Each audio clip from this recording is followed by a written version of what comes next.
new day dawns, and the forests of central India greet the rising sun with a choir of wild voices. The creatures of wood and prairie have many things to say. They call for courtship, to claim their territory, or just to keep in touch.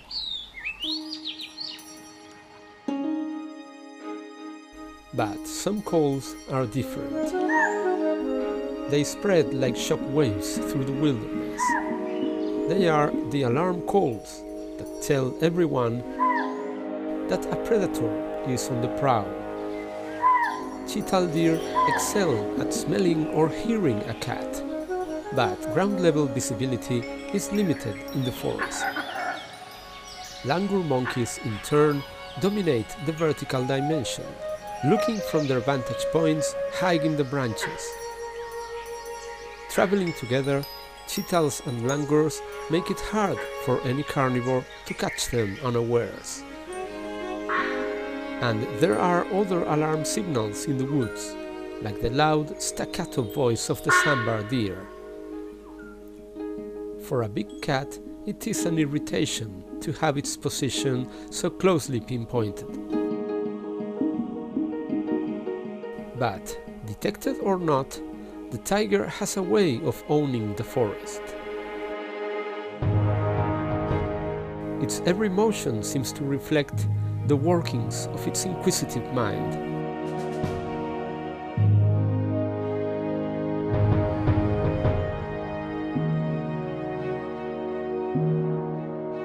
Any animal in the area will be wise to take note, because when the tiger decides it no longer wants to be seen, the forest will swallow it with amazing ease.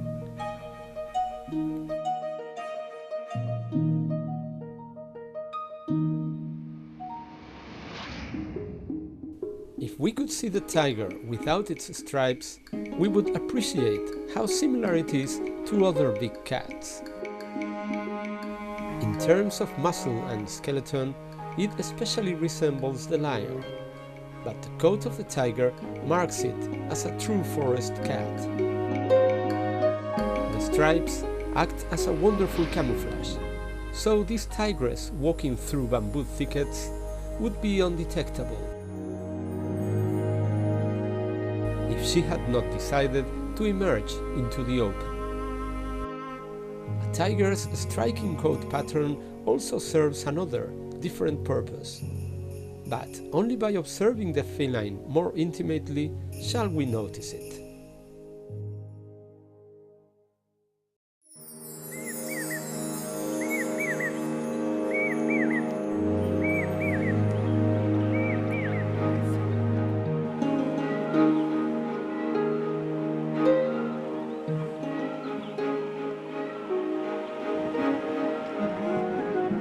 The tiger's stripes hide it not only in the woods, but also in grassland. At Kanha National Park, herbivores like the gaur and barasinga, who graze at the edge between forest and prairie, are always alert to the presence of the big cat. But the time to really worry is when it disappears in plain sight.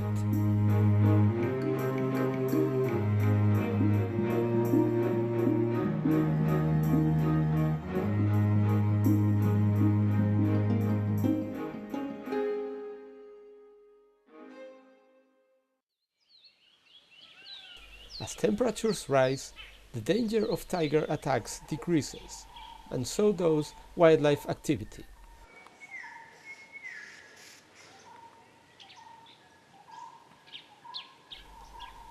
Birds endure the sun to pursue their insect prey. But gaurs lay down to ruminate.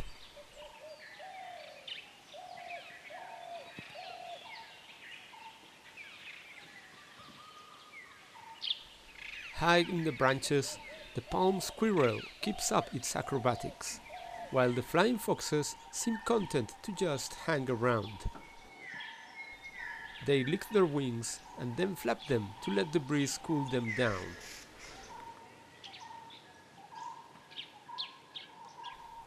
Even the cold-blooded monitor lizard dozes off, looking down from the safety of its hole up in a tree trunk. Meanwhile, langurs continue their social life under the coolest available shades.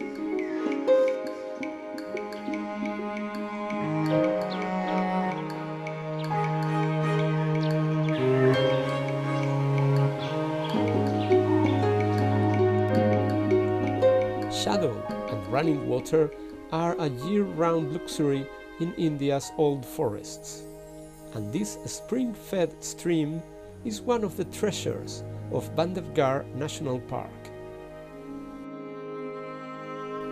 Water-loving birds, from the tiny wagtail to kingfishers, and from lapwings to the adjutant stork, take advantage of these streams to feed and cool.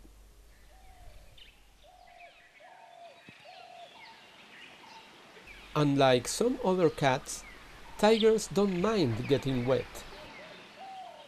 If water is available, they will spend the hottest hours enjoying a bath, as these young Bandhavgarh tigers does.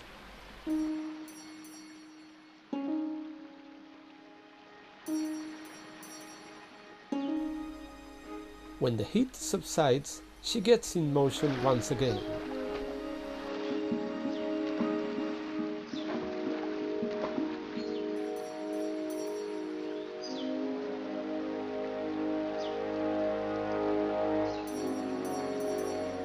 A group of cheetah are grazing near the forest edge, and the tigress seeks a high point to better watch them.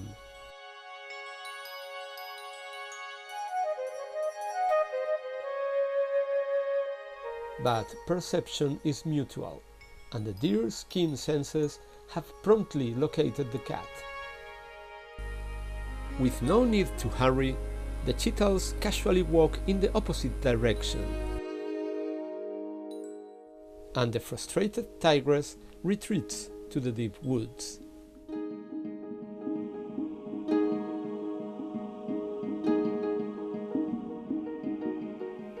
As the deer graze and walk downhill, they are escorted by a stork which would seem to be herding them. In fact, it is snatching the insects disturbed by the moving deer.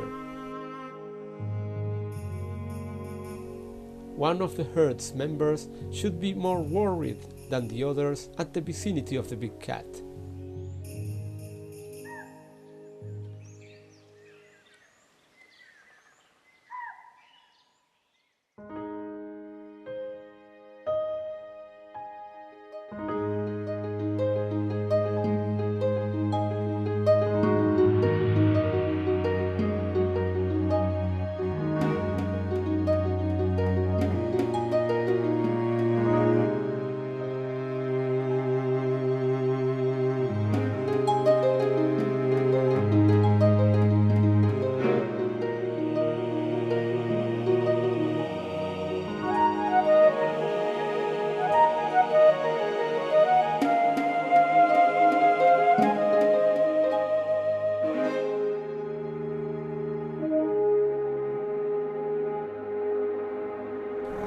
Tigers move across grasslands regularly, but for a mother with large cubs, crossing a meadow may feel like a long process. The resounding growls of the mother betray her impatience, as she is literally intent on herding cats. In such situations, mother and cubs need to accurately transmit their moods to one another, and for that they need a visual pattern that intensifies every nuance of their facial expressions. It is precisely the same coat markings that blend the tiger with its surroundings, which act as an incredible natural makeup with maximum contrast around the mouth, eyes and ears. Those markings ensure that the warning in a tiger's snarl comes out loud and clear.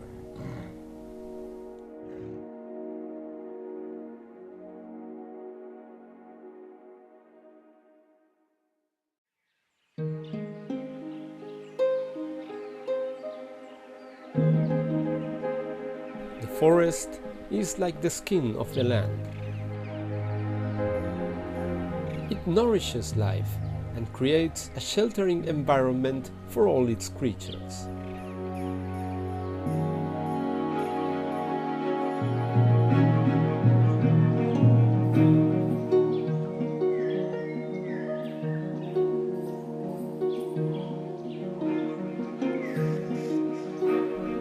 Here, it is possible to enjoy good company and just to let the time pass by.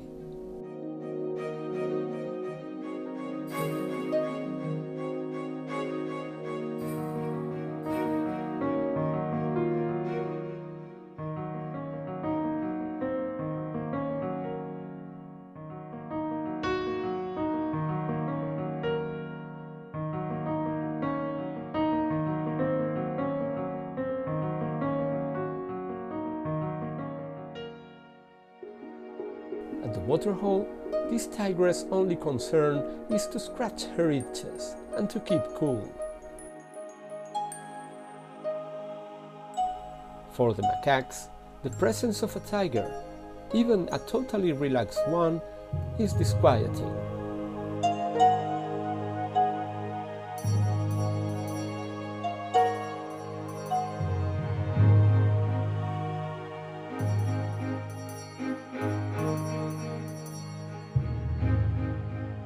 Danger may also come from the sky, as in the case of this hawk eagle, a bird with a notorious taste for monkeys. So, the macaques are torn between checking for dangers above or below. Meanwhile, the big cat's life would seem to consist mostly of long stretches of doing nothing.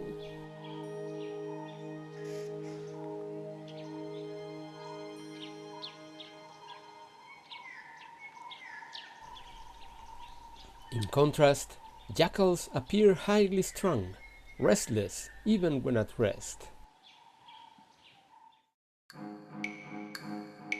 They are designed for stamina, with long, lean limbs whose lower segments are almost devoid of muscle.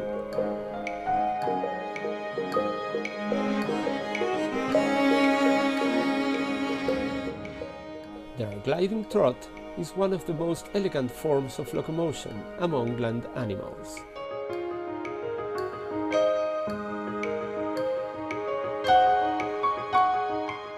Male and female work as a team, patrolling their territory and searching for food for the pups that await at the den.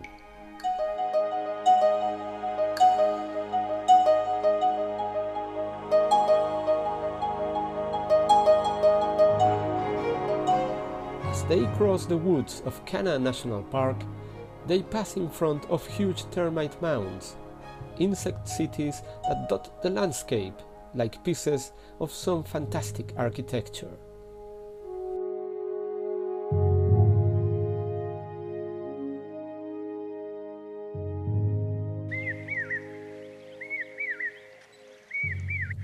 The hawk cuckoo looks like a raptor, but its call shouldn't alarm anyone, except perhaps the babblers whose nests eat parasites.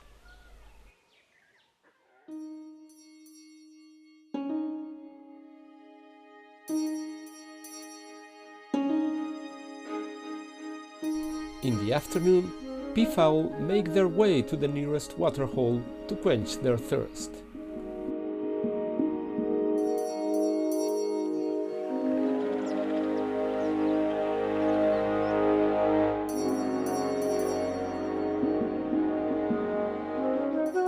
The gathering is a good occasion for the peacock to impress everyone with his display, or at least to try. It is time for the raptors, like this honey buzzard, to seek their night roosts, while the brown hawk owl begins to stir.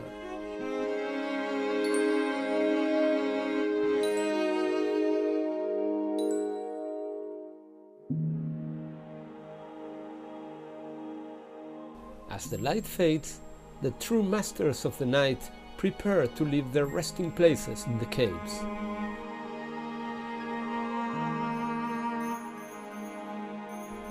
With high-precision sonar and short, broad wings for maneuverable flight, the horseshoe bats are perfectly designed to hunt insects in the forest.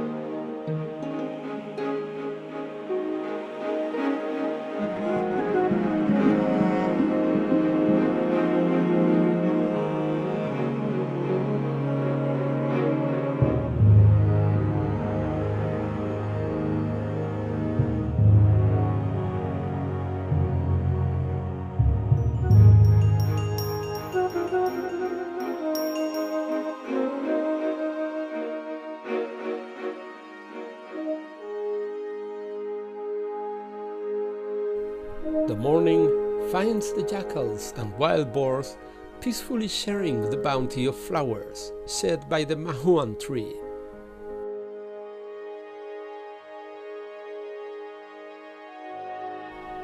The sloth bear also relishes the flowers, but it suspects the presence of danger.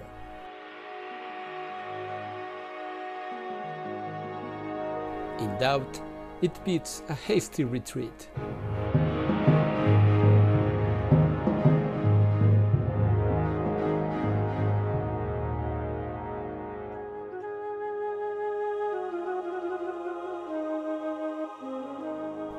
Tigers travel at any time of day or night, often using tracks for easier progress. A questing mother not only forages for food, but also marks home range boundaries.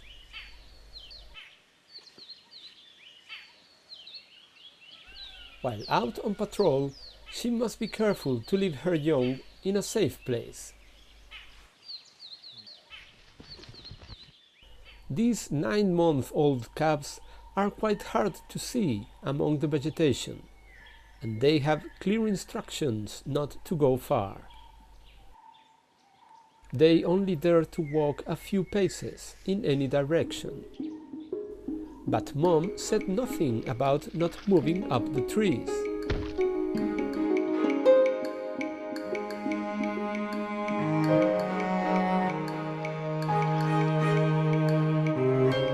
The awkward antics of this playful cub don't seem to bother the langurs, who eat placidly just a few meters away.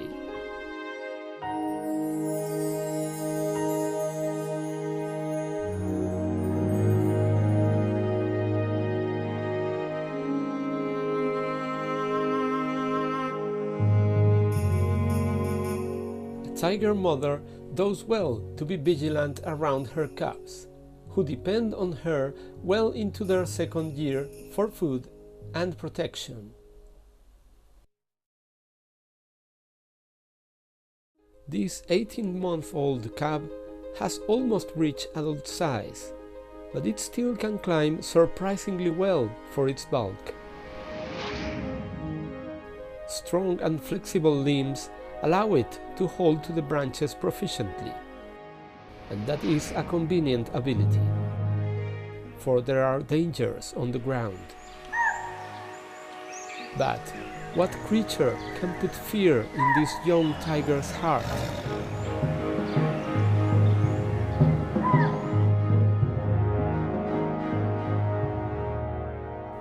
The answer is another tiger, especially an adult male.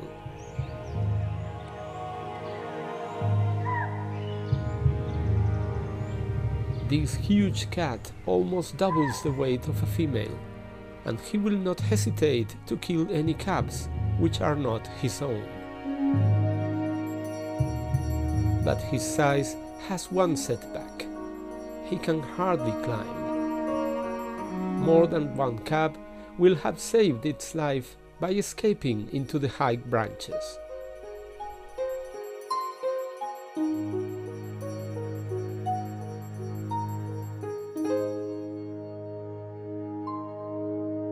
The trees save lives, and they give life.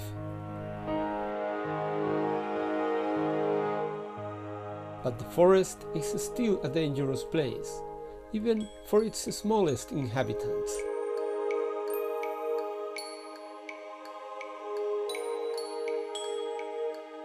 It is up to each animal to remain vigilant if it wants to avoid an untimely demise.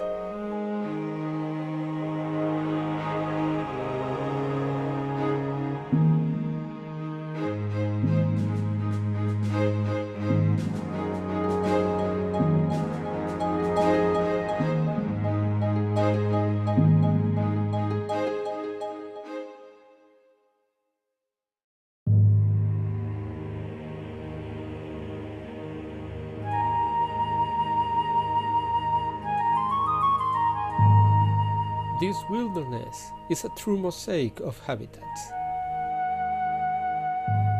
Highlands and valleys, forests and meadows, they are all interconnected, and the energy of life flows across all the boundaries.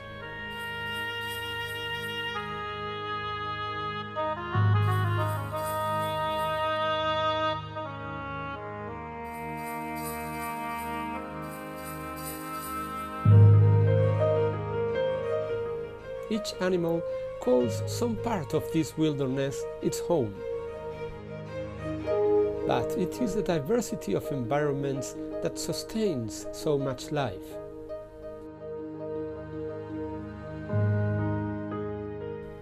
And yet, there is one vital piece missing in this huge natural puzzle.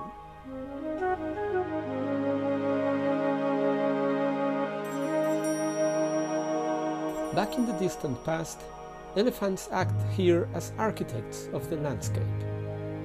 But now, wild elephants are gone from central India, and the only ones we find here are those that the mahouts ride on their daily wildlife patrols.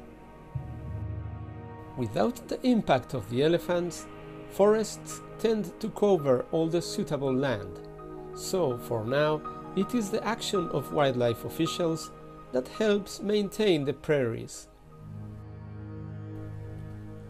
That there are still places where the tiger rules is nothing short of a miracle. But miracles seem to be a necessity when it comes to wildlife preservation. Indian vultures are struggling to return from the brink of extinction, and the hard-ground barasingha, now a common sight at Kanha, almost disappeared during the 20th century.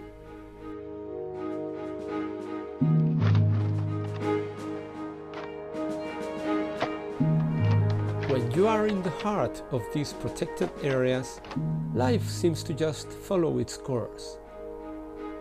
And still, each day that this abundance of life persists is a tribute to a sustained conservation effort.